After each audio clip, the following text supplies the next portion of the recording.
This is my bandsaw. And when I have a really long board to cut and it hits the wall, I need to pull it out from the wall, and it's a pain in the ass. That being said, today I'm going to show you how I'm going to make an integrated mobile base that goes up and down so it stays in place when I want it to and moves when I need it to.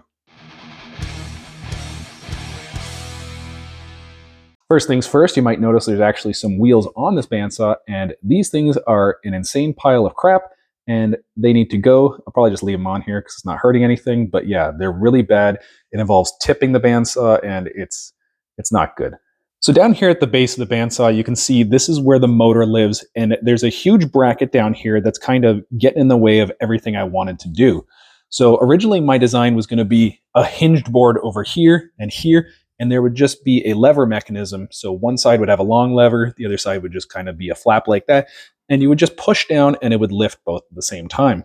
But because this stuff is all in the way, I'm going to have to go ahead and change that design to a post that goes through connecting both sides and a cam that rotates on either side to push that lever down. So our casters will get mounted to this board, we'll cut to size, we'll have the hinge on this side, and the cam will push down on that side. Obviously the casters will be on the bottom.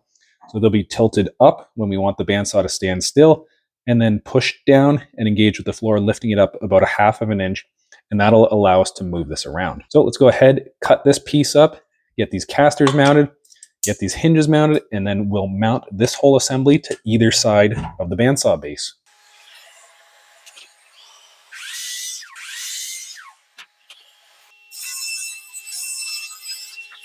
So I've got my 2 boards cut. The first thing we're going to do is get our hinges mounted. These are just some extra brass hinges I have laying around for the longest time. They're just going to get mounted here, pushed up flush against the back, and we'll just eyeball the location of them. This is a great time to use up random screws that you don't have any use for. So I got this pack of 4 2-inch casters here. This was $7 at Princess Auto. So we're going to mount these, flip it over along the backside here.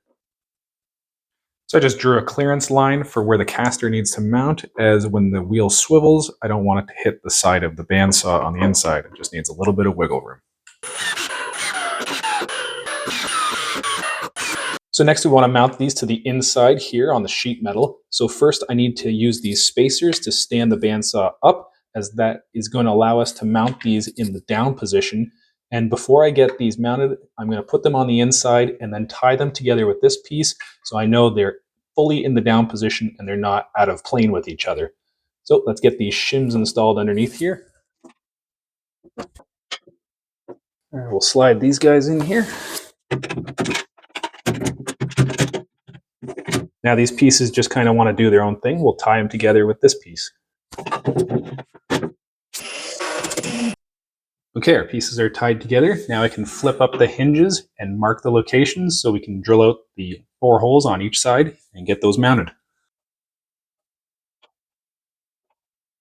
All 8 holes are marked. I'm going to take this apart, take all this out, and then I think I'm going to flip this on its side so I can easily drill these holes from the inside.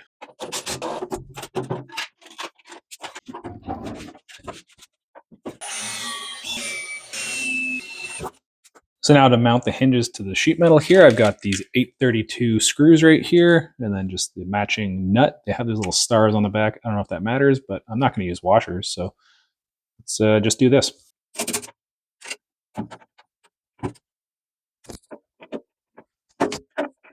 Well, I'll skip the part where I just realized there's a lip right here, and I need to move these over this way.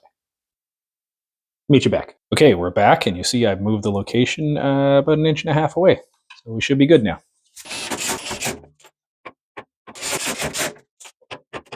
So I've got this fairly thick piece of maple right here, just a scrap piece, and I've got a cup which is about 3 inches in diameter, which is what I need. So I'll just trace out my 2 cam shapes here. And we'll cut those out on the bandsaw, and we'll mark and drill our hole for the oblong shape of the cam after the fact.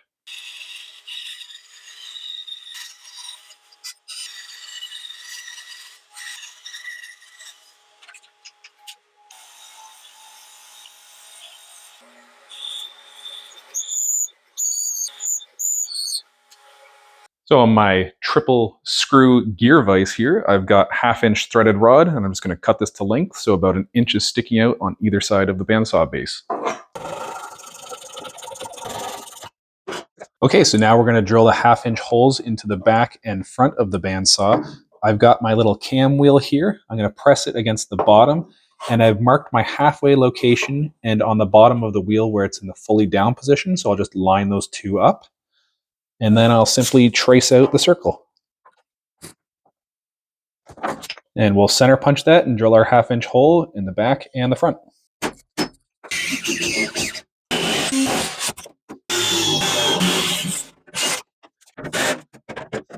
So I've got my 1.5 inch threaded rod with these 4 nuts in the center, as these will be the inside jam nuts to space the cams apart from each other. So now I'll just slide one side through the 1/2 inch hole and then wiggle the other side into place. So before I put the other side into the hole, I can slide the first cam on, then screw on both nuts, which will then get jam nutted together once all the spacings are correct. Now I can slide the rod through this side's hole and install the other side's cam and jam nuts. Before I set the spacing of the cams, I'm installing a washer and 2 jam nuts on the outside, front and back to lock the threaded rod in place. So I'm just aligning the cam lobe over the edge of the wheel support boards and then super tightening the nuts around it to keep the cam from spinning. And to keep the nuts from coming loose over time, I'm just jam nutting these nuts in place. I can do the same thing on both cams while making sure they have matching top and bottom center points, so both act on the wheels at the same time. And a quick test with my 3/4 inch wrench shows that the mechanism does in fact work, and the bandsaw is free to move in any direction. So I noticed with the 300-pound bandsaw pushing down on the wheels, and thus the threaded rod, that it was deflecting quite a bit. So I've got this piece of wood attached here with some screws, which should drastically reduce the amount of deflection in the rod as it pushes against the motor support bracket here. Another quick test with a wooden brace in the middle shows very little deflection in the rod, and the base is moving even better now. Okay, so obviously having a wrench here is not the best long-term solution. So I'm going to take this piece of wood, just carve out the hex pattern here, make a little bit of a handle, and we'll just leave this attached here. So it's just on, off, and that's it. We'll be done.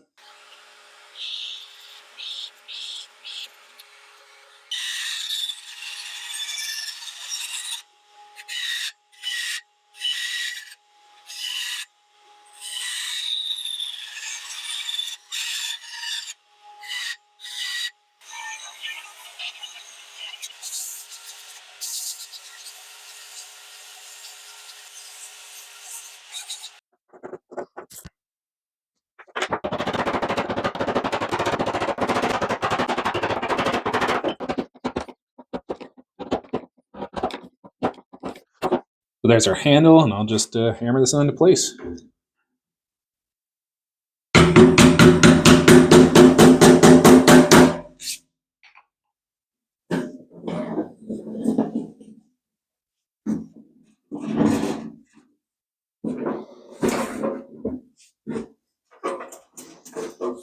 Perfect.